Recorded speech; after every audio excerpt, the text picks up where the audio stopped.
The sergeant major crossed the gymnasium floor in 14 steps and planted himself directly in front of the woman sitting at the back table. And he said, loud enough for the 37 recruits in that room to hear every syllable, "Someone explain to me why a civilian contractor is sitting in on my advanced ballistics evaluation." Nobody answered him. Nobody moved. And at the back of that gymnasium, the woman he was addressing set down her pencil, looked at the scoring sheet on the table in front of her, and said something so quietly that only the sergeant major could hear it.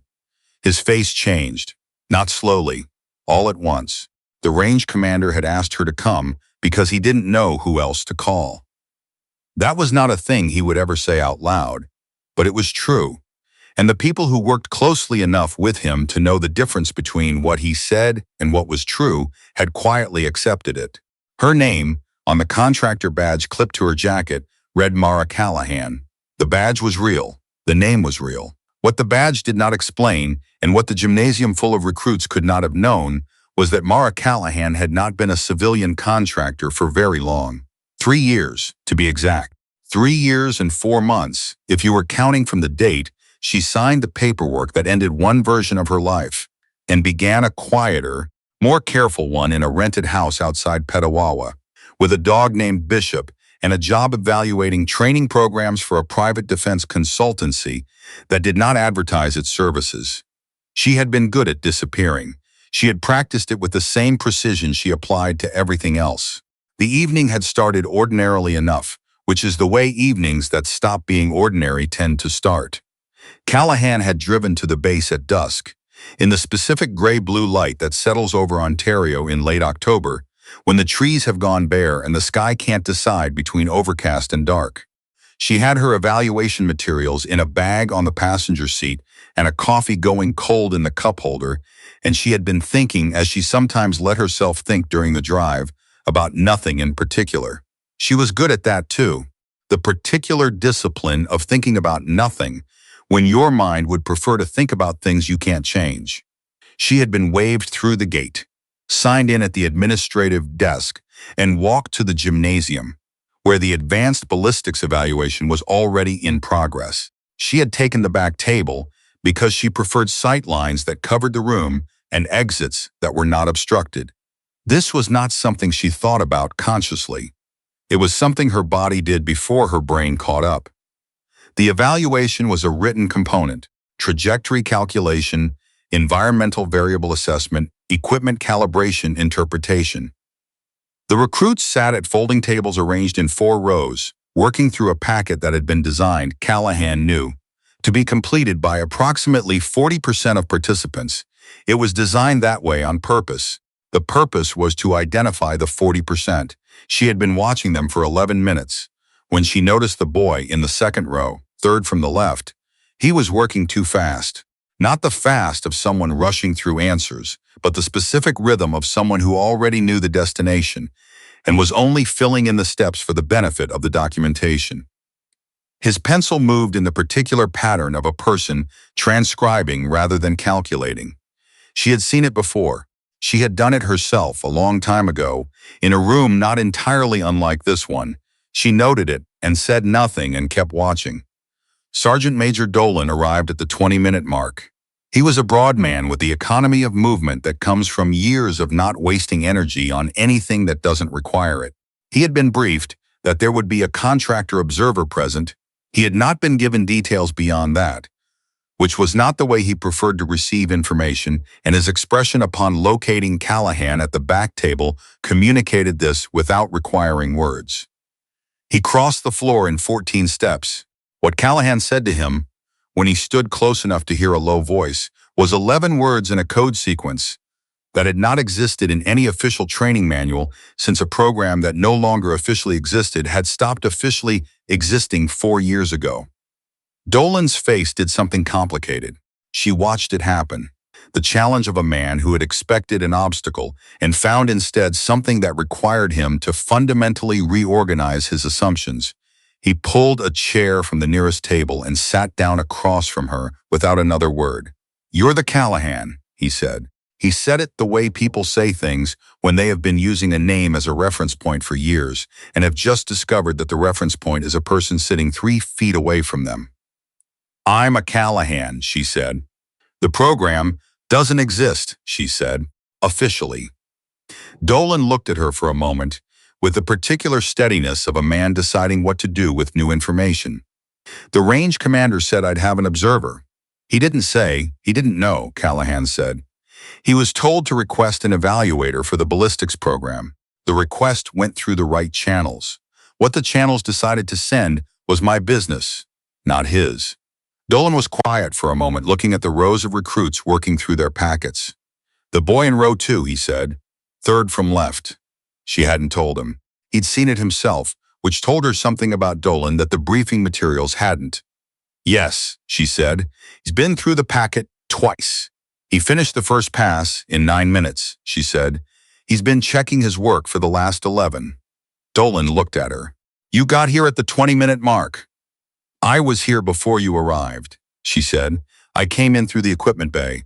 I wanted to see the room before I introduced an observer variable." Another reorganization moved through Dolan's face.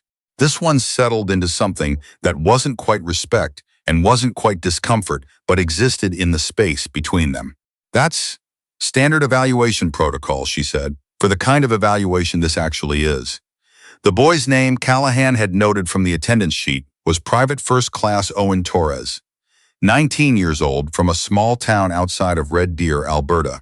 His intake assessment had flagged above average in spatial reasoning and below average in interpersonal regulation, which was a bureaucratic way of saying he was better at distances than at people, which was a quality that certain programs had historically found very useful. Callahan had not been told this was why she was here. She had been told she was here to evaluate the training program curriculum. Both things were true. The second thing was the cover for the first. She had known this before she left the rented house outside Petawawa. She had known it the way you know things you aren't supposed to acknowledge knowing. She had driven here anyway because the alternative was staying home, and that particular version of ordinary had begun, in the last several months, to feel less like protection and more like a room she had agreed to stay in without being sure anymore why she'd agreed.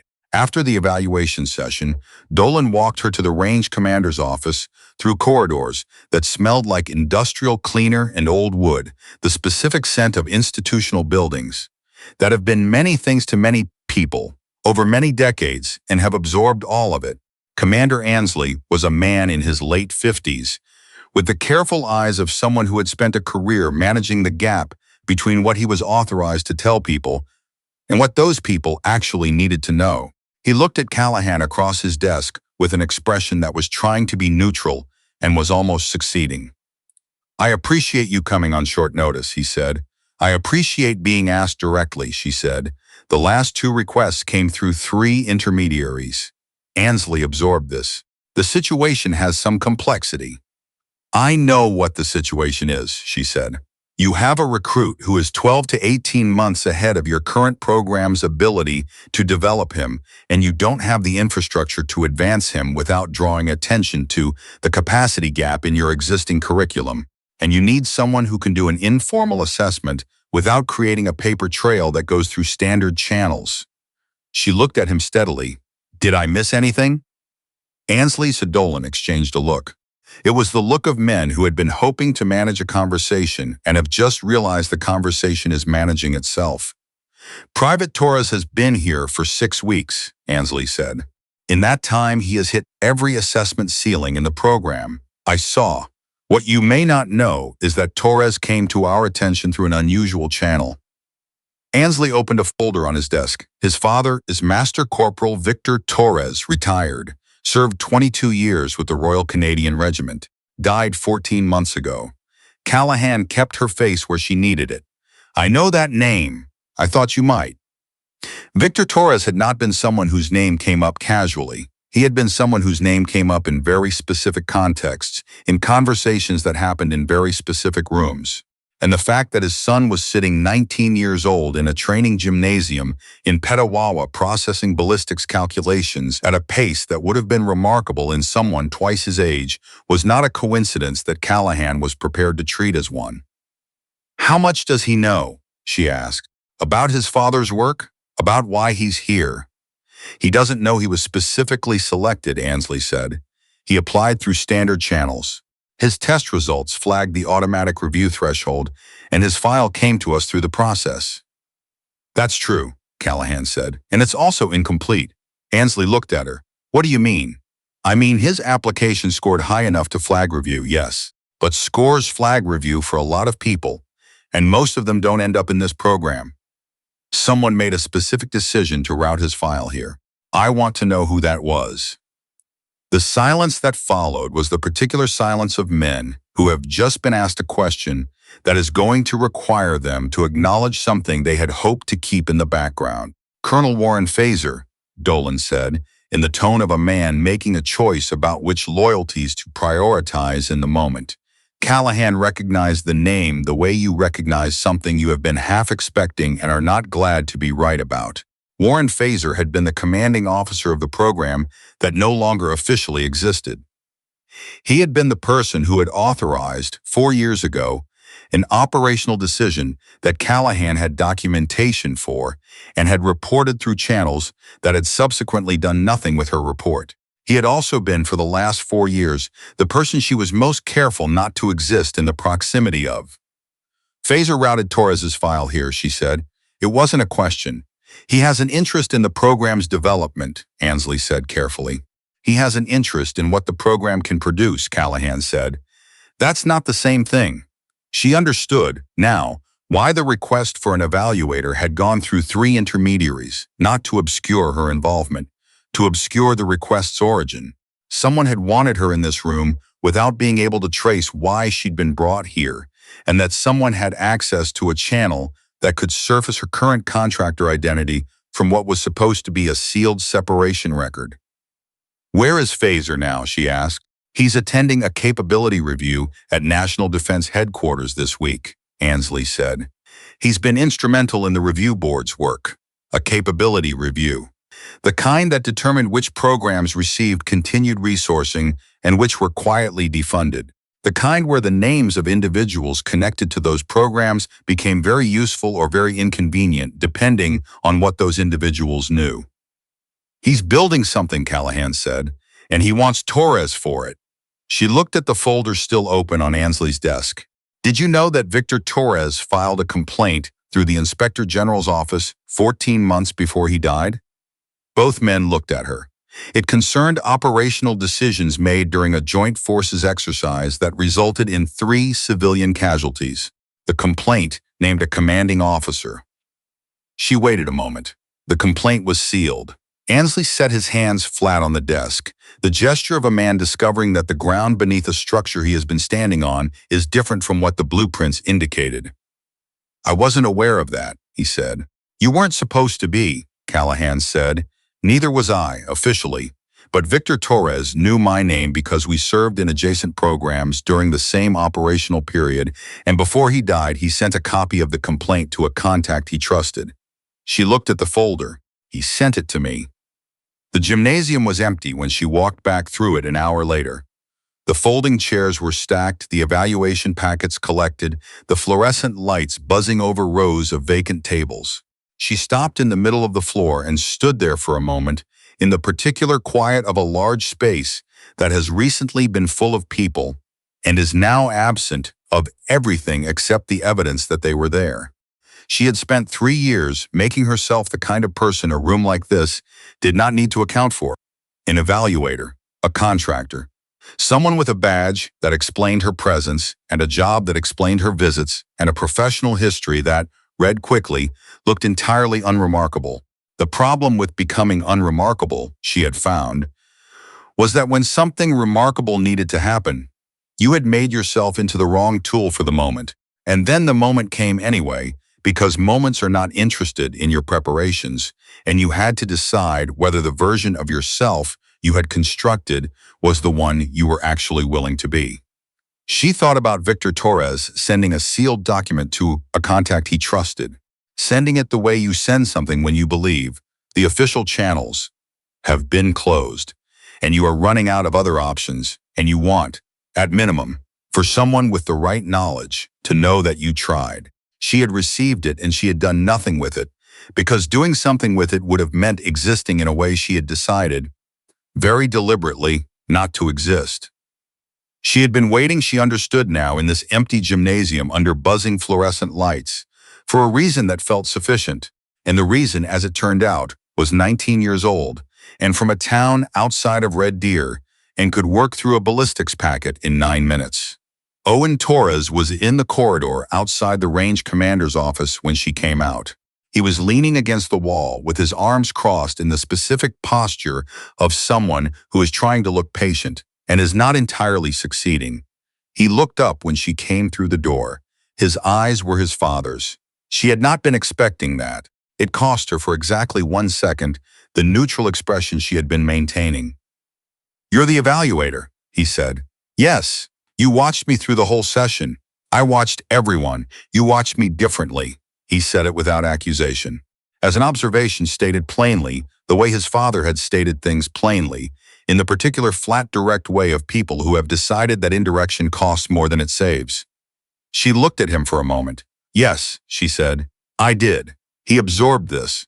"My dad told me," he said, "if I ever ran into someone from the program, not this program, the other one," he said, "I should say the words he gave me." Callahan was very still. Torres said the words. They were not a code sequence. They were a sentence, personal and specific, the kind of thing that can only mean something to the person it was designed to mean something to. Victor Torres had sent it to his son to carry like a key, without telling him which door it opened. It opened something in Callahan's chest that she had locked a long time ago and not been sure she'd ever have reason to unlock. "Where did he teach you those words?" she asked. Her voice was level. She was very good at keeping her voice level.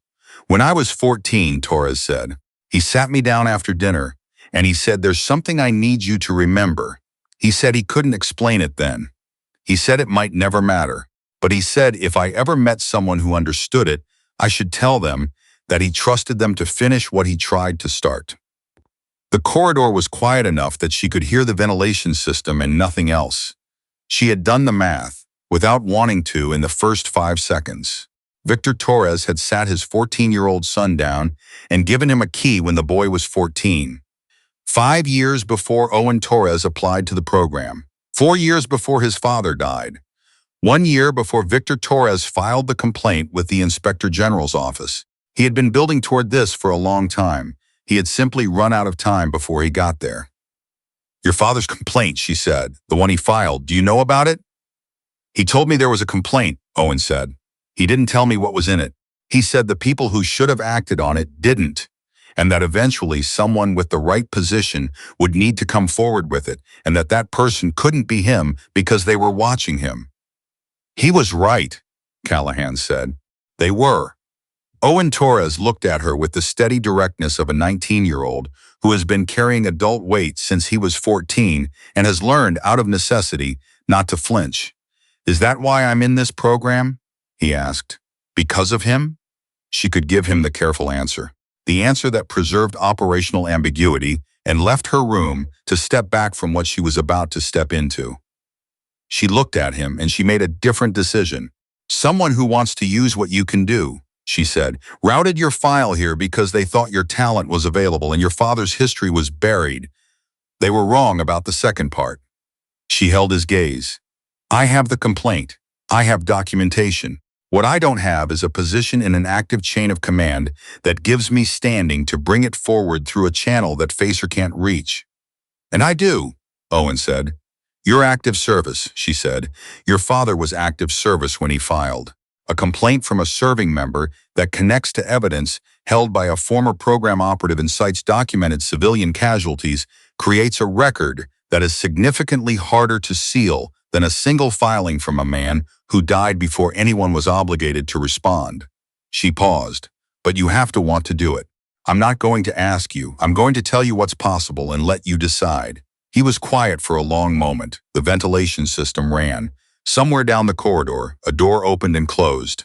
He said you'd let me decide, Owen said. She blinked, just once. He said that specifically. He said, if you find the right person, they'll give you the choice. They won't take it from you. That's how you'll know they're the right person. Victor Torres had known, with the specific foresight of a man who understood how these situations moved, that his son might end up in a corridor like this one having a conversation like this one. He had prepared for it the way you prepare for things you cannot control but can shape in advance. She thought about the house outside Petawawa, the dog, the drives in the late October light, the 3 years of ordinary. She thought about what ordinary had cost her and who else had paid part of that cost. I want to do it, Owen Torres said, whatever it takes. She nodded once, not a small nod. The nod of someone crossing a line they had been standing at for a long time and finally stepping over it. Then we start tonight, she said, not here. Somewhere Phaser's people aren't watching. She made a phone call that night from a number she had kept in her memory for 3 years without using it, stored the way you store emergency provisions, not expecting to need them, not able to justify getting rid of them. It rang twice. The person who answered had a voice she had not heard since the program that no longer officially existed had stopped existing, and the particular stillness in that voice when it recognized hers told her that she had been expected, eventually, to call. She arranged for Owen to be transported to a location outside the base's standard reporting structure. She arranged this through a channel that Sergeant Major Dolan provided quietly in the hallway outside the range commander's office, because Dolan had made a decision in the gymnasium about what kind of man he was going to be in this situation, and had apparently decided without needing additional time to think about it. The location was a training facility 2 hours north of Ottawa. Not listed in any current active registry, not dark, officially maintained, HVAC inspections signed off, simply the kind of place that exists in the administrative margin between fully operational and officially decommissioned, staffed by the particular kind of people who are very comfortable working in margins. The woman who met them at the gate was in her mid-50s. She had the posture of someone who had spent decades being very good at something that required you to look like you were being good at something else. She looked at Callahan, then at Torres, then back at Callahan, and what she said was, Victor would have liked to see this. Torres looked at Callahan. Callahan looked at the facility. He saw enough of it, she said. He set it in motion. The documentation took 2 days. Callahan sat across a table from a deputy inspector general named Harris, who had the particular attentive stillness of someone who has been waiting for a specific piece of a puzzle and is being very careful not to indicate relief at its arrival. She laid out the complaint, the supporting documentation, the operational records that the original filing had referenced but not fully substantiated. She laid out the 3 civilian casualties, the orders that had preceded them, and the chain of authorization that led back to a specific desk, a specific signature, a specific name. Phaser had built his career on the assumption that the people who had witnessed his decisions were either contained or had made themselves too invisible to be credible. He had not accounted for the daughter of a man he had watched carefully and a son he had decided to use. Owen Torres gave his account separately, under his real name, in his real rank, from his active service position. It was brief, it was specific. It connected his father's complaint to the current record in a chain of testimony that could not be sealed without first unsealing the original filing, which had been designated restricted, which meant any motion to address it created its own record, which meant Phaser's legal options narrowed with each step he took. He was placed on administrative suspension pending independent review. The announcement came through internal channels, quiet the way these things are always quiet. The very specific silence of a door being shut on a career that had been built on the belief that information was a resource to be controlled, and that controlling it was the same thing as being safe. It wasn't. 3 weeks later, Callahan sat in a different room and gave formal testimony under her real name to a panel of 2 members of a Parliamentary Defense Oversight Committee and a senior Inspector General's representative. Her name appeared in the record, not the contractor name, not the careful name she had built in the house outside Petawawa. The name she had been given and had then given back, and then decided, in a training gymnasium under fluorescent lights in late October, to take up again. She was offered reinstatement, full rank, the gap in her service record reclassified to reflect the actual circumstances of her separation.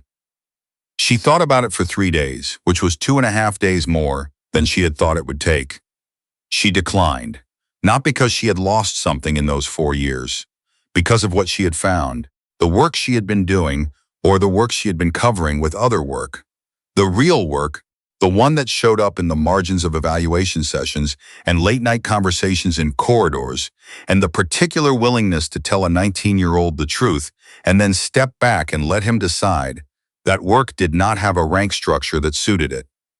She opened a consultancy 6 months later, small, deliberately unremarkable in the ways that didn't matter, and very specific in the ways that did. She worked with veterans transition programs, with families navigating the particular institutional silence that closed around service members who raised questions that the institution wasn't ready to answer. She worked with the young ones, especially, the ones who had something that training programs couldn't quite contain and didn't quite know what to do with. She named it nothing ceremonial, an address and a suite number and a placard beside the door with her real name on it, the name she had set aside, and then picked up again, and this time was keeping. Bishop came with her. He had always come with her. He was not a trained working dog in the formal sense, but he had the specific quality of an animal that understands more about a room than anyone in the room is entirely comfortable with. And he had a way of settling into the corner beside whoever in the room most needed a presence that wasn't asking anything of them. Owen Torres called on the day the consultancy opened. He was phoning from a training facility she recognized by the background sounds, the ventilation hum, and the institutional echo of large rooms. He said 3 things. He said that Dolan had been promoted to warrant officer and had requested Torres specifically for the program's advanced development cohort, which was the first time that cohort had included anyone from outside the original selection criteria, and that the request had been approved. He said that Harris, the deputy IG, had confirmed that the review into Facer's conduct had expanded to include 2 additional cases that the original investigation had surfaced, which meant the record Callahan had helped create was doing what records do when they are placed where they can be read by the right people. And then he said, with the specific directness of someone who has learned to say the important thing rather than building up to it, my dad said that the right person would finish what he tried to start. I think he was wrong about that. She waited. I think the right person knew that finishing it wasn't something one person does, he said.